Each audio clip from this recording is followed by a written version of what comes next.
All welcome back to one more mini blog అండి. So, ఈరోజు అయితే నేను ఒక హెల్తీ వేలో మార్నింగ్ బ్రేక్‌ఫాస్ట్ నుంచి నైట్ డిన్నర్ వరకు ఏమేమి తింటానో ఈ మినీ బ్లాగ్‌లో చూసేయండి.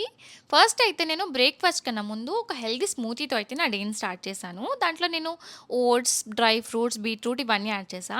అండ్ స్వీట్‌నెస్ కోసం అయితే కొన్ని డేట్స్ తీసుకున్నా. కలర్ చూస్తున్నారు కదా ఎంత బావుందో. నెక్స్ట్ బ్రేక్‌ఫాస్ట్‌లో అయితే మమ్మీ ఇవాళ స్పినాచ్ దోస చేశారు. స్పినాచ్‌లో అయితే కాల్షియం ఎక్కువగా ఉంటుంది. అండ్ నాకైతే ప్లెయిన్ వైట్ దోస అంటే అస్సలు నచ్చదు.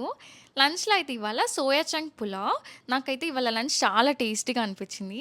అండ్ లంచ్ అయితే నేను, మమ్మీ కంప్లీట్ చేశాక ఫ్రూట్స్ తీసుకుందామని వెళ్ళాం. సో, ఆ వీక్‌కి కావాల్సిన ఫ్రూట్స్ అన్నీ తీసుకున్నాం. ఈవినింగ్ అయితే నేను వాటర్ మిలన్ కట్ చేశాను.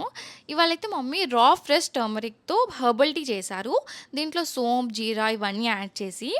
అండ్ ఫైనల్‌గా డిన్నర్‌కైతే ఇవాళ బఠానీ చాట్. సో, దీని కంప్లీట్ ఫుల్ రెసిపీ అయితే లాంగ్ వీడియోలో ఉంది చూసేయండి.